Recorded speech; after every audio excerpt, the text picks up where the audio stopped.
आप सभी का स्वागत है महाराष्ट्र रिपोर्टर न्यूज़। मैं अल्ताफ़ शेख उस्मानाबाद से।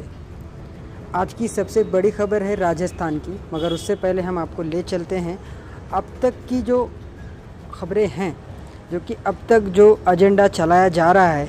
जैसे कि आपने देखा, सबसे पहले एजेंडा चलाया गया हिजाब के मामले में। कर्नाटक के अंदर ये हिजाब का मामला चला। उसके बाद चला हलाल गोश्त का मामला, फिर उसके बाद चला अज़ान का मामला। ये खबरें ताज़ी ही हैं जो अभी चली आ रही हैं। उसके बाद मामला आया 99वीं मस्जिद का, जहाँ पे शिवलिंग होने का दावा किया गया है और उसका अभी तक मसला हल नहीं हुआ है। ये मसला हल होने के पहले ही महाराणा प्रताप सेना के अध्यक्ष परमार जी, इन्होंने ये दावा किया है कि अजमेर शरीफ में स्वास्तिक का निशान है और वहाँ पर भी शिवलिंग है और वहाँ पर सर्वे हो, ये ऐसी मांग की है और ऐसा मुतालबा किया है। ये सबसे बड़ी खबर है आज तक की चली आ रही। राजस्थान के अंदर से अजमेर शरीफ में स्वास्तिक का निशान है और वहाँ पर शिवलिंग होने का दावा किया जा रहा है।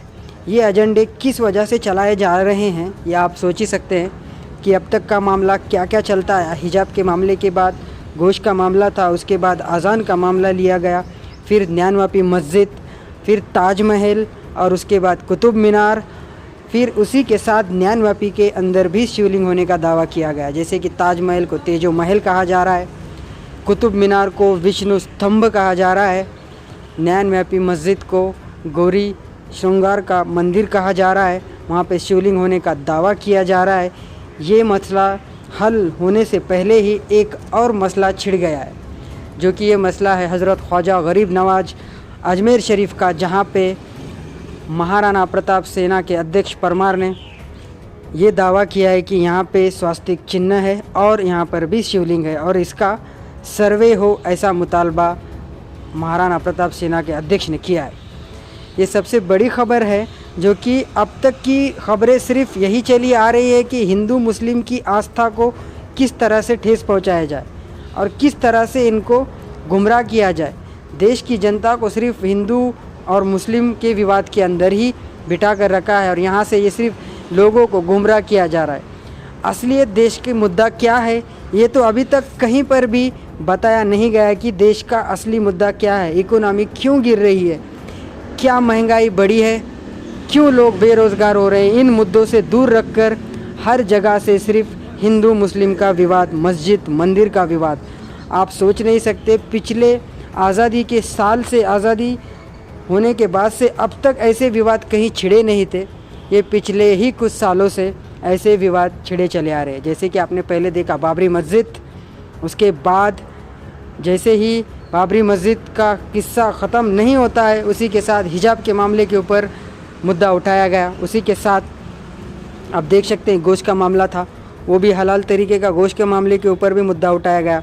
उसी के साथ चलते लाउड स्पीकर अज़ान के ऊपर मसला किया गया और उसी के साथ चलते ही आपने देखा कि ताजमहल को तेजो महल बताया गया, कुतुब मीनार को विष्णु स्तंभ बताया जा रहा है। और उसी के साथ आप देख सकते हैं कि 99वीं वाराणसी के अंदर 99वीं मस्जिद को भी गौरी श्रृंगार का मंदिर कहा जा रहा है, शिवलिंग मिलने का दावा किया जा रहा है। उसी के साथ साथ ये मसला हल होने से पहले ही एक मसला और छेड़ दिया है महाराणा प्रताप सेना की अध्यक्ष ने, कि ये कह रहे हैं कि हज़रत ख्वाजा गरीब नवाज अजमेर शरीफ के अंदर स्वास्तिक का निशान है और वहाँ पे शिवलिंग होने का दावा। और इसी के मुद्दे को लेकर महाराणा प्रताप सेना के अध्यक्ष सर्वे की मांग कर रहे हैं। सबसे बड़ी खबर है, देश का असली मुद्दा छुपाकर सिर्फ हिंदू और मुस्लिम के बीच विवाद खड़ा किया जा रहा है। तो चलिए देखते हैं क्या कहा महाराणा प्रताप सेना के अध्यक्ष ने। आप सुन लीजिए कि महाराणा प्रताप सेना के अध्यक्ष कह रहे हैं कि आप लोगों को हिंदुस्तान में रहने दिया जा रहा है, यही बहुत बड़ी बात है, वरना रातों रात पाकिस्तान भेज देंगे। देखिए, ये इतनी बड़ी बात कैसे कह सकते हैं। आप सुन लीजिए, ये इतनी बड़ी बात कहने के बावजूद इसके खिलाफ़ क्या कार्रवाई होगी या एक्शन लिया जाएगा, जो कि इन्होंने इतनी बड़ी बात किन लोगों को कही और क्यों कही।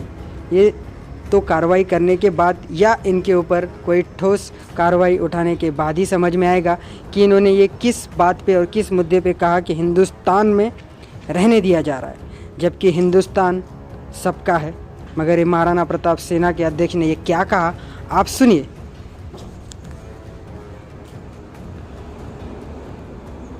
से मंदिर हो जाएगा। ये लोग नास्तिक हैं और पाकिस्तान की बात करते हैं, और ये जो इस्लाम की बात करते हैं, इन्हें अगर एक ABCD पता है तो आके डिबेट पे बैठे मेरे साथ। उन तमाम मुसलमानों को मेरा एक सुझाव है कि उनके अब्बा जान तब सीमेंट की फैक्ट्री बनाए थे। ये वो सब लुटेरे लोग थे, टेररिज्म के लोग थे। अब हमारा वक्त है। योगी जी और मोदी जी पर उतना ही भरोसा है जितना हमें अपनी मां पर भरोसा है। उनको हिंदुस्तान में रहने दे रहे हैं, यही बहुत बड़ा एहसान कर रहे हैं। ज्यादा उड़ेंगे तो इन्हें रातों रात पाकिस्तान भेजने का काम थे। ऐसे अज्ञात लोगों के नाम हम दिल्ली की राजधानी, देश की राजधानी में ऐसे मार्गों पर इन जाहिल लोगों का नाम नहीं चाहते। उन तमाम मुसलमानों को मेरा एक सुझाव है कि उनके अब्बा जान तब सीमेंट की फैक्ट्री बनाए थे। अरे जब सीमेंट की फैक्ट्री नहीं थी तो फुब्बारा बनता कहां से? तो ऐसे अब्बा जानो और खाला जानो, चचा जानो को हम यहीं से कह रहे हैं कि सुधर जाओ। अगर हिंदुस्तान में रहना है तो फजर, जोहर, अशरीफ और मकरीब और ईशा की नमाजें पढ़ो, और ये जो बक रहे हो इधर उधर, बकना बंद कर दो, वरना तुम्हें उठा के सीधे पाकिस्तान में बंद करने का काम। ये वो सब लुटेरे लोग थे, टेररिज्म के लोग थे। अब हमारा वक्त है, तब उनका वक्त था, अब हमारा वक्त है। ये तो हमारी भारत की सभ्यता और सभ्यता का प्रतीक है कि हम उनकी बहन बेटियों के साथ आक्रमण जैसे व्यवहार नहीं करते। अगर हम भी चाहें तो आक्रमण कर सकते हैं, लेकिन भारत के बनाए हुए संविधान पर हमें उतना ही भरोसा है, क्योंकि डॉक्टर भीमराव अंबेडकर जी के संविधान का हम पूरा सम्मान करते हैं। इस देश के कानून का संविधान करते हैं। उत्तर प्रदेश में योगी जी की सरकार है, हम उसका भी मान रखते हैं और कोर्ट का भी सम्मान रखते हैं। इसलिए ऐसी बातों को हम निराधार करते हैं और अपनी लड़ाई, कागजी लड़ाई जारी रखेंगे। और जितनी भी धर्म की चीजें हैं पूरे भारत में ही नहीं बल्कि आने वाले समय में हम अपने भगवान शिव को मक्का मदीना से भी लाने का काम करेंगे। ज्ञानवापी मस्जिद, ईदगाह मस्जिद, कुतुब मीनार, ताजमहल, ये सारे विवाद एक साथ आखिर कैसे सर? अचानक से कैसे? 8 वर्ष हुआ है हमारे लोकप्रिय प्रधानमंत्री जी को देश का प्रधानमंत्री